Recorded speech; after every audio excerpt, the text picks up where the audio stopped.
முக்கிய செய்திகள். AI தொழில்நுட்பத்தை ஆக்கப்பூர்வமானதாக உருவாக்க வேண்டும். இத்தாலியில் நடைபெறும் G7 மாநாட்டில் மோடி வலியுறுத்தல். நீட் தேர்வு முறைகேடு தொடர்பாக மேலும் 5 பேர் கைது. கோடிக்கணக்கில் பணம் வாங்கியது ஆதாரங்களுடன் அம்பலம். ராம்நாத் கோவிந்த் குழு தயாரித்த ஒரே நாடு ஒரே தேர்தல் அறிக்கை அமைச்சரவையில் தாக்கல் செய்ய மத்திய சட்ட அமைச்சகம் தீவிரம். பள்ளி வளாகத்திற்குள் புகுந்து மாணவர்களை அச்சுறுத்திய சிறுத்தை 10 மணி நேரம் போராடி மயக்க ஊசி செலுத்தி பிடித்த வனத்துறையினர். சிக்கிம் மாநிலத்தில் பெய்த கனமழையில் சிக்கி 10 பேர் பலி. சாலைகள் துண்டிக்கப்பட்டதால் 2000 சுற்றுலா பயணிகள் தவிப்பு.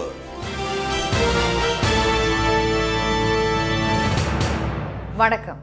வணக்கம். செயற்கை நுண்ணறிவு தொழில்நுட்பத்தை ஆக்கப்பூர்வமானதாகவும் அனைவரின் நலன் காப்பதாகவும் உருவாக்க வேண்டும் என்று G7 மாநாட்டில் பிரதமர் திரு மோடி வலியுறுத்தியுள்ளார். இத்தாலி நாட்டின் அபுல்யாவில் நடைபெறும் இந்த மாநாட்டில் Canada, England, France, Italy, Japan, Germany, America ஆகிய 7 நாடுகளுடன் இந்தியா உள்ளிட்ட வளரும் நாடுகளின் தலைவர்கள் 11 பேரும் பங்கேற்றுள்ளனர். இந்த மாநாட்டில் உரையாற்றிய திரு மோடி, உலகின் மிகப்பெரிய ஜனநாயக திருவிழாவான இந்திய தேர்தல் வெற்றிகரமாக நடைபெற்றுள்ளதாக கூறினார். தொழில்நுட்பத்தில் வளர்ந்த நாடுகளின் ஏகபோகத்தை முடிவுக்கு கொண்டு வர வேண்டும் என்றும் அனைத்து தரப்பு மக்களையும் உள்ளடக்கிய சமூகத்தை உருவாக்குவதற்கான அடித்தளமாக அது இருக்க வேண்டும் என்றும் அவர் வலியுறுத்தினார். செயற்கை நுண்ணறிவு தொழில்நுட்பத்தை ஆக்கப்பூர்வமாக உருவாக்க வேண்டும் என்று திரு மோடி, அது அழிவிற்கு காரணமாக அமைந்துவிடக் கூடாது என்று தெரிவித்தார். செயற்கை நுண்ணறிவை உருவாக்கும் போது அதன் மீது மனிதர்களின் கட்டுப்பாடு இருப்பதற்கு உத்தரவாதம் அளிக்க வேண்டும் என்றும் அதில்தான் மனிதர்களின் கண்ணியம் அடங்கியிருப்பதாகவும் போப் பிரான்சிஸ் கூறினார். செயற்கை நுண்ணறிவு ஒரு தெளிவற்ற நிலையில் இருப்பதாக குறிப்பிட்ட அவர், முடிவுகளை எடுக்க இயந்திரங்களை சார்ந்திருக்கும் நிலைக்கு மனிதர்கள் தள்ளப்படுவது எதிர்காலத்திற்கு நல்லதல்ல என்று சுட்டிக்காட்டினார். இதனிடையே G7 மாநாட்டில் கலந்து கொண்டுள்ள திரு மோடி போப் பிரான்சிஸை சந்தித்து இந்தியா வருமாறு அவருக்கு அழைப்பு விடுத்தார். இத்தாலி பிரதமர் மெலோனி, பிரிட்டன் பிரதமர் ரிஷி சுனக், உக்ரைன் அதிபர் ஜெலன்ஸ்கி, பிரான்ஸ் அதிபர் மேக்ரோன், அமெரிக்க அதிபர் ஜோ பைடன், ஜப்பான் பிரதமர் பிமியோ கிஷிடோ ஆகியோர் சந்தித்த அவர் இருதரப்பு உறவுகள் குறித்து ஆலோசனை நடத்தினார். கனடாவில் காலிஸ்தான் தலைவர் கொல்லப்பட்டதன் பின்னணியில் இந்தியா இருப்பதாக கனடா பிரதமர் ஜஸ்டின் ட்ரூடோ குற்றம் சாட்டியிருந்த நிலையில் முதல் முறையாக திரு மோடி அவரை சந்தித்து பேசினார். நீட் தேர்வில் முறைகேடு நடைபெறவில்லை என்று மத்திய கல்வி அமைச்சர் திரு தர்மேந்திர பிரதான் மறுப்பு தெரிவித்திருந்த நிலையில் விடைகளை எழுதித்தர 2.5 கோடி ரூபாய் பணம் பெற்றதாக குஜராத்தில் 5 பேர் நேற்று கைது செய்யப்பட்டுள்ளது பரபரப்பை ஏற்படுத்தியுள்ளது. இளநிலை மருத்துவ படிப்புகளுக்கான நீட் தேர்வை கடந்த மே மாதம் 5ஆம் தேதி சுமார் 24 லட்சம் மாணவர்கள் எழுதினர். நீட் தேர்வில் வினாத்தாளை முன்கூட்டியே கசியவிட்டது, ஆள் மாறாட்டம் உள்ளிட்ட மோசடிகளில் ஈடுபட்டதாக பீகாரில் 13 பேரும், ராஜஸ்தானில் 4 பேரும், டெல்லியில் 3 பேரும் கைது செய்யப்பட்டனர். இந்நிலையில் கடந்த 4ஆம் தேதி நீட் தேர்வு முடிவுகள் திடீரென வெளியிடப்பட்டதில் 67 பேர் 720க்கு 720 மதிப்பெண்கள் பெற்றது சர்ச்சையை ஏற்படுத்தியது. தவறான பதிலுக்கு ஒருவர் 5 மதிப்பெண்களை இழக்க நேரிடும் என்பதால் 2வது இடம் பெறுபவர்கள் 715 மதிப்பெண்களை மட்டுமே பெற முடியும் என்ற நிலையில் 718 மதிப்பெண்கள் பெற்றது இந்த தேர்வில் நடைபெற்ற முறைகேட்டை அம்பலப்படுத்தியது. இதனால் வெகுண்டெழுந்த மாணவர்கள் நாடு முழுவதும் போராட்டத்தில் ஈடுபட்டு வருகின்றனர். மத்திய பிரதேச மாநிலம் போபால், மேற்கு வங்க மாநிலம் கொல்கத்தாவின் சால்ட் லேக் பகுதியிலும் போராட்டத்தில் ஈடுபட்ட மாணவர்கள் உச்சநீதிமன்ற மேற்பார்வையில் விசாரணை நடத்த வலியுறுத்தி முழக்கங்களை எழுப்பினர்.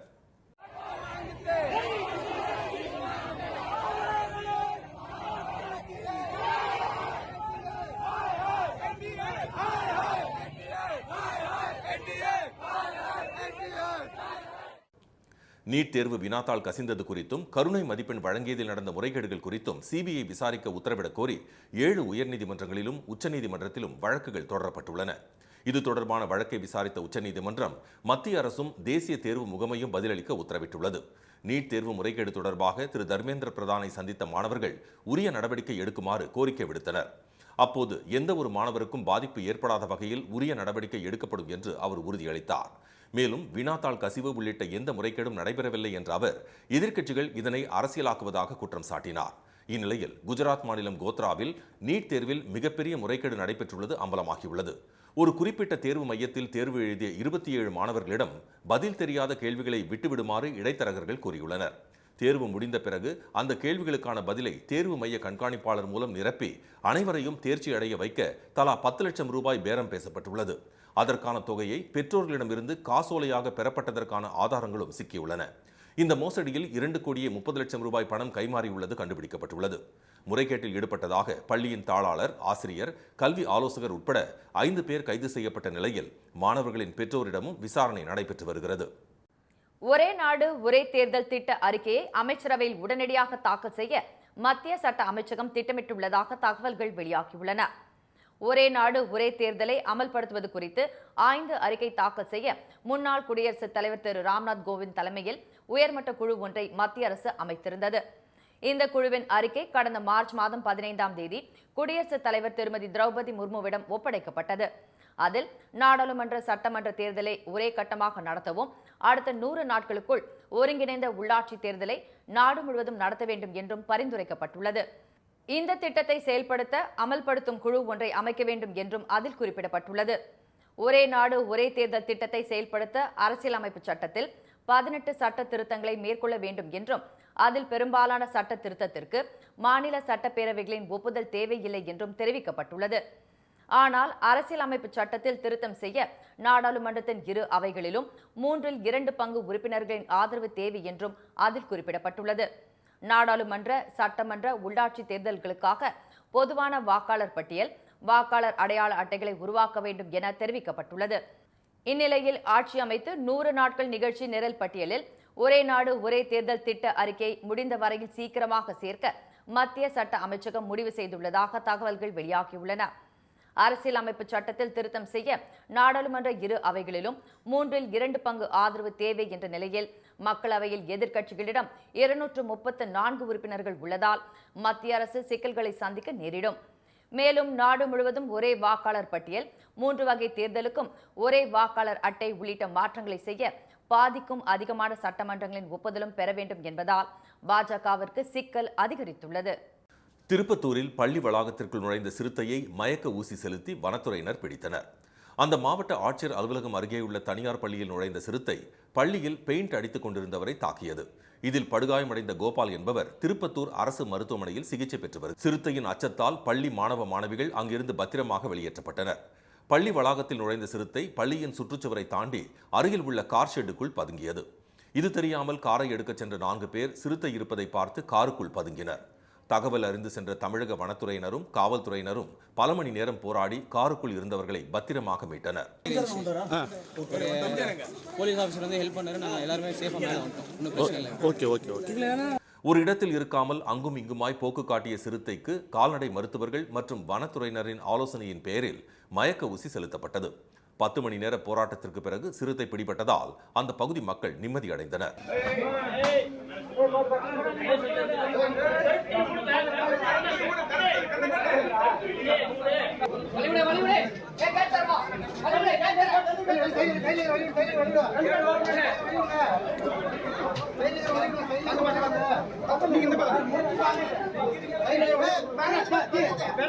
பிடிப்பட்ட சிறுத்தையை வலையில் சுற்றி கூண்டில் போட்ட வனத்துறையினர் வனப்பகுதிக்குள் விட்டனர். சிறுத்தை வரவால் பயந்து போன அந்த பகுதி மக்கள் வீடுகளிலேயே முடங்கினர். வனப்பகுதிகளில் நிலவும் கடும் வறட்சியே வனவிலங்குகள் ஊருக்குள் நுழைய காரணம் என்று வனத்துறையினர் தெரிவித்தனர். சிக்கிம் மாநிலத்தில் கொட்டிய கனமழையில் 10 பேர் பலியான நிலையில் 2000 சுற்றுலா பயணிகள் சிக்கிக் கொண்டுள்ளனர். வடகிழக்கு மாநிலமான சிக்கிமில் நேற்று முன்தினம் முதல் 36 மணி நேரம் தொடர்ந்து கனமழை பெய்து வருகிறது. இதனால் பல இடங்களில் வெள்ளப்பெருக்கு ஏற்பட்டு வாகனங்கள் அடித்துச் செல்லப்பட்டன. நேபாளம் எல்லையில் உள்ள தப்லிஜுங் மாவட்டத்தில் கனமழையால் ஏற்பட்ட வெள்ளத்தில் வீடு அடித்துச் செல்லப்பட்டது. 50க்கும் மேற்பட்ட வீடுகள் பலத்த சேதமடைந்தன. மன்கான் மாவட்டத்தில் பல இடங்களில் ஏற்பட்ட நிலச்சரிவால் போக்குவரத்து முடங்கியது.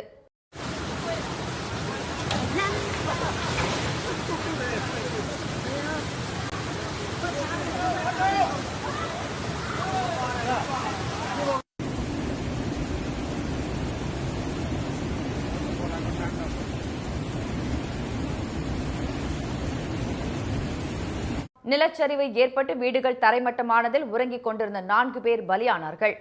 கனமழை மற்றும் வெள்ளம் காரணமாக வடக்கு சிக்கிம் பகுதியில் 6 பேர் உயிரிழந்தனர். கனமழையில் சாலைகள் துண்டிக்கப்பட்டதால் வெளிநாட்டவர் உட்பட 2000 சுற்றுலா பயணிகள் தவித்து வருகின்றனர்.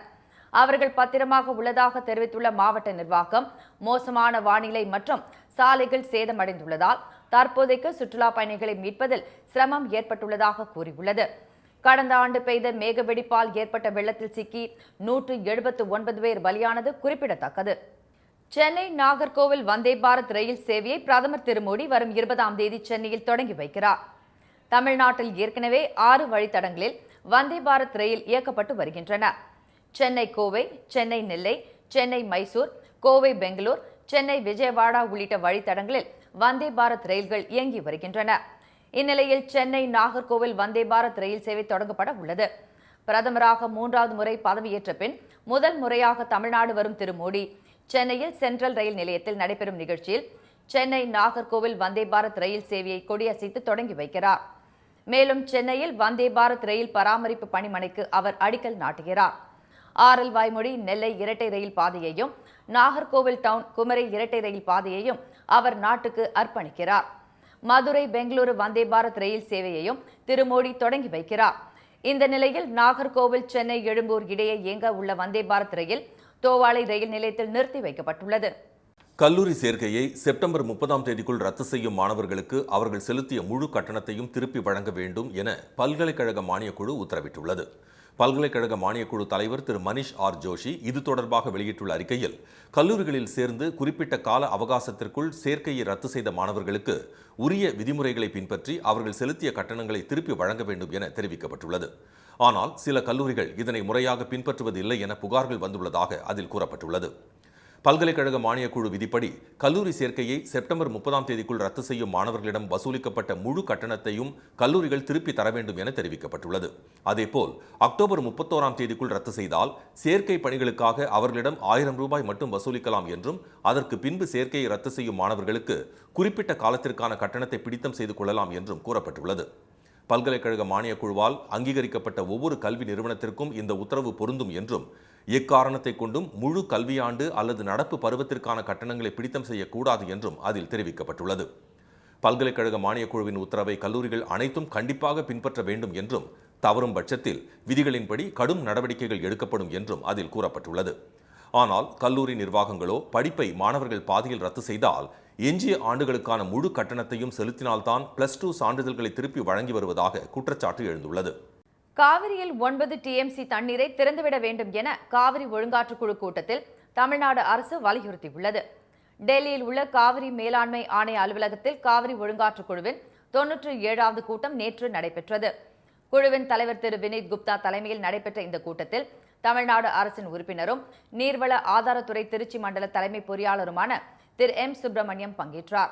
திருச்சி மண்டல நீர்வளத்துறை உதவி செயற் பொறியாளர் திரு யோகேஸ்வரன், மேட்டூர் அணை உதவி செயற் பொறியாளர் திரு P. செல்வராஜ் உள்ளிட்டோரும் இந்த கூட்டத்தில் கலந்து கொண்டனர்.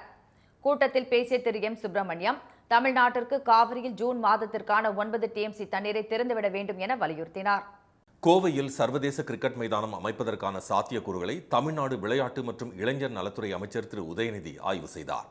மக்களவைத் தேர்தல் பிரச்சாரத்தின் போது கோவையில் வெற்றி பெற்றால் சர்வதேச அளவில் கிரிக்கெட் மைதானம் அமைக்கப்படும் என்று முதலமைச்சர் திரு ஸ்டாலின் வாக்குறுதி அளித்திருந்தார். அதுபோல தமிழகம் மற்றும் புதுச்சேரியில் உள்ள 40 தொகுதிகளையும் திமுக தலைமையிலான கூட்டணி கைப்பற்றியது. இந்நிலையில் திமுகவின் முப்பெரும் விழாவில் கலந்து கொள்வதற்காக கோவை சென்ற திரு உதயநிதி ஒண்டிப்புதூர் பகுதியில் உள்ள திறந்தவெளி சிறைச்சாலையை ஆய்வு செய்தார். நிலம் தொடர்பான விவரங்களை மாவட்ட ஆட்சியர் அவரிடம் வரைபடத்துடன் தெரிவித்தார். 29.3 ஏக்கர் பரப்பளவில் மைதானம், வீரர்கள் தங்குமிடம், உடை மாற்றும் இடம், வாகன நிறுத்துமிடம் உள்ளிட்டவற்றை எப்படி அமைப்பது என்பது குறித்தும் திரு உதயநிதி ஆய்வு செய்தார். இந்த ஆய்வின் போது தமிழக வீட்டு வசதித்துறை அமைச்சர் திரு முத்துசாமி, தொழில்துறை அமைச்சர் திரு TRB ராஜா உள்ளிட்டோர் உடனிருந்தனர். திருச்சியில் அரசு நிலத்தில் விடுதி நடத்தி வரும் SRM நிறுவனம் அரசுக்கு செலுத்த வேண்டிய குத்தகை பணம் 38 கோடி ரூபாயை கட்டாததால் விடுதியை காலி செய்ய தமிழ்நாடு சுற்றுலா வளர்ச்சித்துறை உத்தரவிட்டுள்ளது. திருச்சி மாவட்டம் கொட்டப்பட்டு கிராமத்தில் தமிழ்நாடு சுற்றுலா வளர்ச்சி கழகத்திற்கு சொந்தமான பல கோடி ரூபாய் மதிப்பிலான 4.70 ஏக்கர் நிலம் 1994ஆம் ஆண்டு SRM நிறுவனத்திற்கு 47.93 லட்சத்திற்கு குத்தகைக்கு விடப்பட்டது. 30 ஆண்டுகள் குத்தகை காலம் முழுமையாக முடிந்த நிலையில் 9 கோடி ரூபாய் மட்டுமே குத்தகை பணம் SRM நிறுவனம் செலுத்தியுள்ளது. 38 கோடி ரூபாய் பாக்கி வைத்துள்ள அந்த நிறுவனம் ஒப்பந்தப்படி 30 ஆண்டுகள் முடிந்த பிறகு கால நீட்டிப்பு கேட்கக்கூடாது. எனவே குத்தகை காலம் முடிந்தாலும் குத்தகைதாரர் முழுமையாக தொகை செலுத்தாததாலும் விடுதியை காலி செய்யுமாறு SRM நிறுவனத்திற்கு தமிழ்நாடு சுற்றுலா வளர்ச்சித்துறை உத்தரவிட்டுள்ளது. ஹோட்டலை கட்டுப்பாட்டுக்குள் கொண்டு வந்துள்ள காவல்துறை ஊழியர்களை உடனடியாக வெளியேற வேண்டும் என அறிவுறுத்தியுள்ளது. இதற்கிடையே உயர்நீதிமன்றம் மதுரை கிளையில் SRM நிறுவனத்தின் சார்பில் விடுதியை காலி செய்ய தடை விதிக்க வேண்டும் என்று மனு தாக்கல் செய்யப்பட்டது. இந்த வழக்கை விசாரித்த நீதிபதி திரு சுவாமிநாதன் காலி செய்யும் நடவடிக்கைக்கு வரும் 18ஆம் தேதி வரை இடைக்கால தடை விதித்தார். இந்த இடைக்கால உத்தரவை நீதிமன்றம் நீட்டிக்காவிட்டால் இடைக்கால உத்தரவு தானாகவே ரத்தாகிவிடும் என்று தெரிவித்த நீதிபதி தமிழக சுற்றுலாத்துறை பதில் மனு தாக்கல் செய்ய உத்தரவிட்டு வழக்கு விசாரணையை வரும் 18ஆம் தேதிக்கு ஒத்திவைத்தார். தமிழ்நாட்டில் 61 நாட்கள் மீன்பிடி தடைக்காலம் முடிவுக்கு வந்ததால் மீனவர்கள் கடலுக்கு சென்றனர். மீன்களின் இனப்பெருக்கத்திற்காக ஏப்ரல் 15ஆம் தேதி முதல் ஜூன் 15ஆம் தேதி வரை விசைப்படகுகள் கடலுக்கு செல்ல தடை விதிக்கப்பட்டது. இந்த 61 நாட்களில் விசைப்படகுகள், வலைகள் உள்ளிட்டவற்றை சீரமைக்கும் பணிகளை மீனவர்கள் மேற்கொண்டனர். நேற்று இரவுடன் தடைக்காலம் முடிவடைந்ததால் சென்னை, காசிமேடு, ராமேஸ்வரம், தூத்துக்குடி, நாகை உள்ளிட்ட பல்வேறு மாவட்டங்களைச் சேர்ந்த விசைப்படகு மீனவர்களும் கடலுக்கு சென்றனர். 2 மாதங்களுக்கு பிறகு கடலுக்கு செல்வதால் அதிக மீன்கள் கிடைக்கும் என்று அவர்கள் நம்பிக்கை தெரிவித்தனர். 61 நாட்கள் மீன்பிடி தடைக்காலம் முடிந்து இன்று அனைத்து விசைப்படகுகளும் இன்னைக்கு தொழிலுக்கு செல்கிறது. அனைத்து தொழிலாளர்களும் உரிமையாளர்களும் மிகுந்த நம்பிக்கையோடு மகிழ்ச்சியோடு இந்த விசைப்படகுகளை தொழிலுக்கு அனுப்பியிருக்கிறாங்க. 2-3 ஆண்டுகள் தொழில் சரியில்லை. அடிப்படையான தேவைகளை கூட தொழிலாளர்களும் சரி உரிமையாளர்களும் சரி சரிவர செய்ய முடியல, கடமைகளை செய்ய முடியல. இந்த ஆண்டாவது தொழில் நடக்க வேண்டும் என்று இறைவனை பிரார்த்தித்து மிகுந்த நம்பிக்கையோடு மனமகிழ்ச்சியோடு இன்றைக்கு எல்லா விசைப்படகுகளும் தொழிலுக்கு போகுது. மீன்கள் அதிகமாக இருக்கும் இடத்தை காண்பிக்கும் அதிநவீன கருவிகள், மீன்பிடி உபகரணங்கள் ஆகியவற்றுடன் மீனவர்கள் சாறை சாறையாக உற்சாகத்துடன் கடலுக்கு சென்றனர். தடை காலத்திற்கு பின் கடலுக்கு செல்லும் மீனவர்கள் இந்திய கடல் எல்லைக்குள் மட்டுமே மீன்பிடிக்க வேண்டும் என்றும் தடை செய்யப்பட்ட வலைகளை பயன்படுத்தக்கூடாது என்றும் மீன்வளத்துறை அதிகாரிகள் அறிவுறுத்தியுள்ளனர். தமிழகத்தில் அடுத்த 5 நாட்களுக்கு லேசான மழை பெய்யக்கூடும் என்று சென்னை வானிலை ஆய்வு மையம் அறிவித்துள்ளது. சென்னை, காஞ்சிபுரம், திருவள்ளூர், செங்கல்பட்டு உள்பட மாநிலம் முழுவதும் பரவலாக சாரல் மழை பெய்து வருகிறது.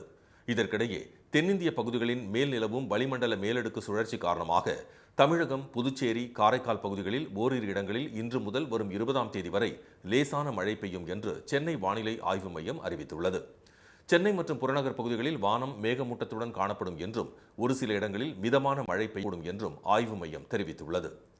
மீண்டும் முக்கிய செய்திகள்.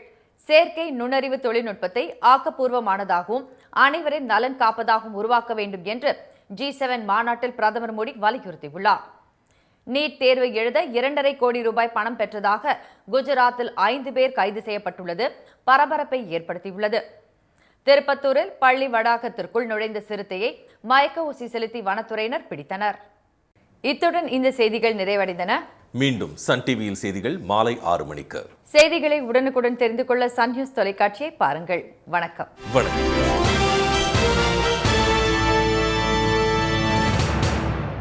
உடனுக்குடன் செய்திகளை தெரிந்து கொள்ள சன் நியூஸ் பெல் ஐகானை கிளிக் பண்ணுங்க.